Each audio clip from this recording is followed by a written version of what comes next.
Hello friends, आपका स्वागत है our YouTube channel Hitesh study 3.0 में। हमने सेकेंड चैप्टर एमआईएम का पढ़ रहे हैं। उसमें हमने प्रेशर मेजरमेंट में जो वैक्यूम प्रेशर होता है, गेज प्रेशर और एटमॉस्फेरिक प्रेशर का अध्ययन कर लिया था। प्रेशर मापने के लिए दाबमापी का भी प्रयोग करते हैं, जिसे हम मैनोमीटर कहते हैं। मैनोमीटर का अध्ययन हम करने चल रहे हैं। देखिए, मैनोमीटर होता है, ये भी दाब मापने वाला एक यंत्र होता है। तो मैनोमीटर दाब मापने का सबसे पुराना तथा साधारण यंत्र है। इसका प्रयोग 30 पास्कल से कम दाब को मापने के लिए किया जाता है। सामान्यतः मैनोमीटर में दाब मापने के लिए मरकरी Hg का प्रयोग किया जाता है, उसके उच्च घनत्व की वजह से। अच्छा, ये बताइए, मरकरी का ही हम प्रयोग क्यों करते हैं, क्यों नहीं वाटर का प्रयोग करते हैं? तो देखिए, मरकरी और ये वाटर, जो मरकरी है इसमें नंबर ऑफ मॉलिक्यूल्स, जो अणुओं की संख्या होती है, वाटर के मुकाबले क्या होती है, अधिक होती है। इसलिए इसका घनत्व अधिक होता है मरकरी का। तो मरकरी का घनत्व होता है, अधिक होता है, इसलिए हम इसका प्रयोग करते हैं। जो यह मुख्यतः निम्न प्रकार के होते हैं: U2 manometer, well type manometer और इंक्लाइड मैनोमीटर। जिसका हमें U2 मैनोमीटर का अध्ययन करना है, जो हमारे सिलेबस में है। देखिए, तो U2 मैनोमीटर, देखिए आपको दिखाई दे रहा होगा U2 मैनोमीटर। यह सबसे सरल मैनोमीटर होता है। इसको हम पॉइंट वाइज लिखें। परीक्षा में आप जब भी लिखें, इसको इस तरह लाइन से ना लिखें, आप इस तरह करके पॉइंट डाल लिखें।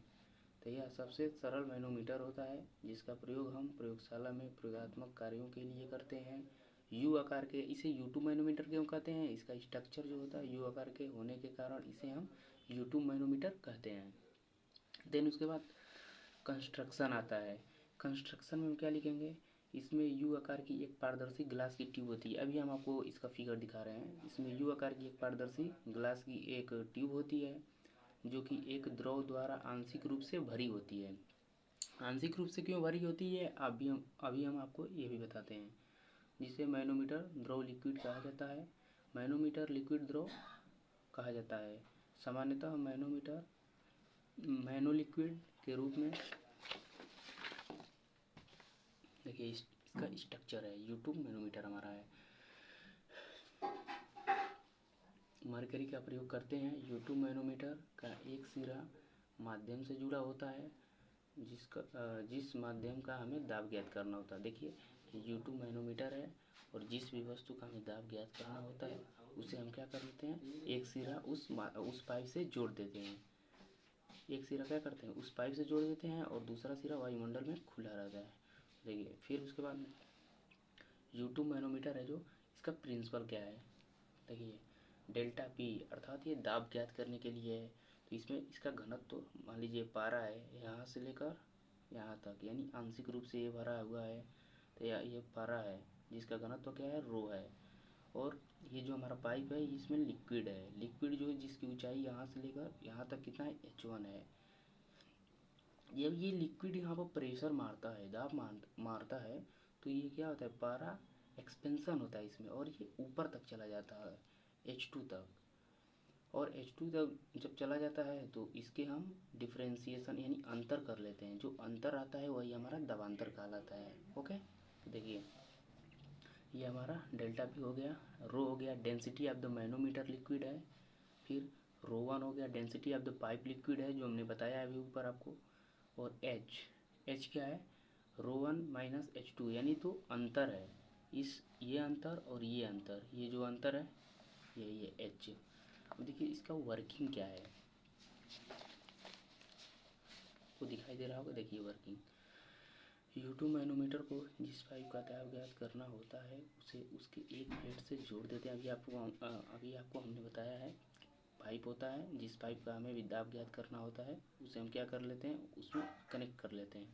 देन उसके बाद ओरिफिस प्लेट के द्वारा पाइप में लिक्विड का प्रभाव रोक दिया जाता है, जिससे कि पाइप में उपस्थित द्रव U2 मैनोमीटर के एक सिरे पर लगता है। एक सिरे पर जब ऊपर, अभी हमने आपको बताया है, जिसकी वजह से मैनोमीटर में उपस्थित पारा Hg का एक सिरा नीचे की ओर तथा दूसरा सिरा तल से ऊपर की ओर उठ जाता है।